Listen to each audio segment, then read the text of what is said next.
और इतना ही नहीं, भगवान को कभी शाश्वत दंडवत प्रणाम करने से कभी भी ऑस्टियोपोरोसिस नहीं होता है। अगला क्वेश्चन ये है कि मेरा क्या भगवान होते हैं?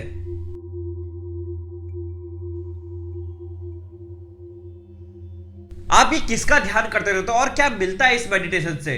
पता है, तेरे पास सब कुछ होकर भी कुछ भी नहीं है, और मेरे पास कुछ भी नहीं होकर भी सब कुछ है। मैं कुछ समझा नहीं। अगर समझ जाते हैं तो ये प्रश्न नहीं पूछते। पर मेरे दिमाग में एक क्वेश्चन हमेशा आता है कि इस दुनिया का आखिर सच क्या है। कभी कभी मुझे दुनिया ये फेक लगने लगती है।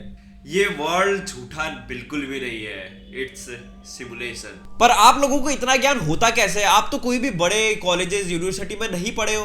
कभी सोचा है भगवान गौतम बुद्ध को ज्ञान की प्राप्ति कैसे हुई बिना कोई बुक्स पढ़कर? ये तो मुझे नहीं पता। पता है, अभी तूने पूछा था ना कि ध्यान करने से आखिर मिलता क्या है, मेडिटेशन करने से मिलता क्या है। पता है, उसका एक रीजन ये है कि जो तूने अभी प्रश्न पूछा है, भगवान गौतम बुद्ध को भी ज्ञान की प्राप्ति एक पेड़ के नीचे बैठकर ही हुई थी, जब उन्होंने कई सालों तक ध्यान किया था। पर मैंने ये भी देखा है कि जो साधु संत लोग होते हैं वो इतने ठंडे में भी एक सिंगल कपड़ा पहनकर पता नहीं कैसे जी लेते हैं। मतलब हमें अगर ऐसा हो तो हम तो जी ही ना पाए। तो क्या उन्हें ठंडा नहीं लगता होगा इतने पतले कपड़े में? ऐसी ये क्वेश्चन मेरे दिमाग में ऐसे आया था तो मैंने पूछ लिया। तुझे क्या लगता है, any idea? That's because of will power. अगर विल पावर से ठंडा बचता ना, तो आज जो भी लोग रोड साइड में बैठते हैं ना, वो कभी मरते नहीं। विल पावर तो 100 में से सिर्फ 10% ही होती है, बाकी तो सेंसेस काम करते हैं। अब सेंसेस को जिसने वश में कर लिया वो कुछ भी कर सकता है। और अगर आपको अपनी इंद्रियों को वश में करना है तो मेडिटेशन से अच्छा रास्ता कुछ भी नहीं है। तो इंद्रियों को वश में कैसे किया जाए? Through meditation. पता है इस दुनिया में सबसे दर्दनाक क्या होता है? वो है मेडिटेशन, ध्यान करना।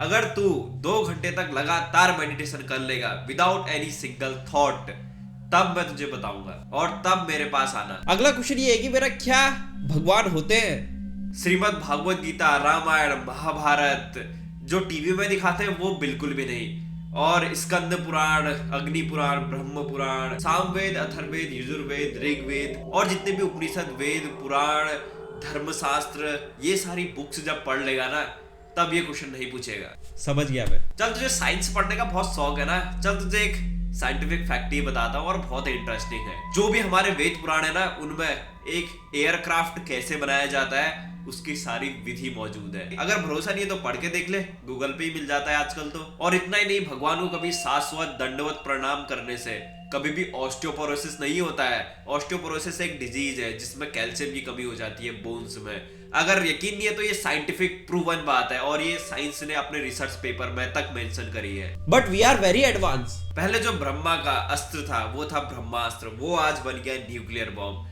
अब जो पहले सुदर्शन चक्र था जो अपने आप टारगेट को ढूंढता था और उसे डिस्ट्रॉय करता था, वो आज बन गया मिसाइल्स। मतलब ऐसी मिसाइल्स जो अपने आप टारगेट को ढूंढकर उसे डिस्ट्रॉय कर देती हैं। और रावण के बाद जो पुष्पक विमान था वो आज बन गया एयरक्राफ्ट, एरोप्लेन। इतना एडवांस होने के बाद भी इस पूरे यूनिवर्स को, इस पूरे ब्रह्मांड को समझने के लिए साइंस को अभी हजारों से भी ज्यादा सालों का वक्त लगेगा। और यूनिवर्स को समझना तो बहुत दूर की बात है।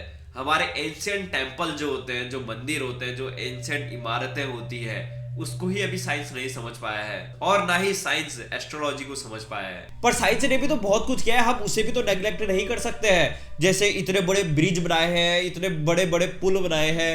उन्होंने राम सेतु बनाया है, वो भी पत्थरों से, जो आज भी तैरते हैं। और हमने ये पेन कॉपी बनाई है। उन्होंने रामायण, महाभारत, वेद लिखे हैं। उस टाइम तक तो पेन और कॉपी का तो आविष्कार ही नहीं हुआ था।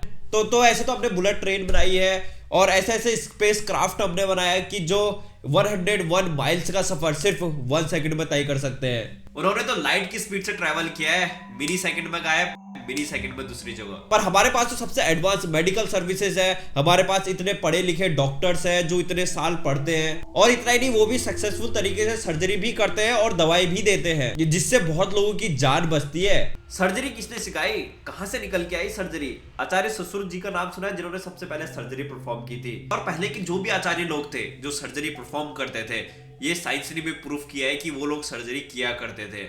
उनके पास वो नॉलेज कैसे आई? वो एमबीबीएस एमडी तो नहीं करते थे, और वो लोग बिना एमबीबीएस एमडी करे इतने अच्छे तरीके से सर्जरी करते थे और सक्सेसफुल तरीके से दवाई भी देते थे। सो आखिर कैसे, कहां से आई उन पे नॉलेज? चल, लास्ट क्वेश्चन मैं तुझसे पूछता हूं। Without your profession, without your name, who are you. So I hope guys आपको आज की वीडियो इंटरेस्टिंग लगी होगी और ये वीडियो एक एजुकेशनल पर्पस के रूप में बनाई गई थी और जो भी उस स्पिरिचुअल गाइड ने क्वेश्चन पूछा है उसका जवाब कमेंट बॉक्स में जरूर दीजिएगा। सो मिलते हैं कुछ ऐसे ही इंटरेस्टिंग टॉपिक के साथ अगले वीडियो में, तब तक के लिए थैंक यू सो मच।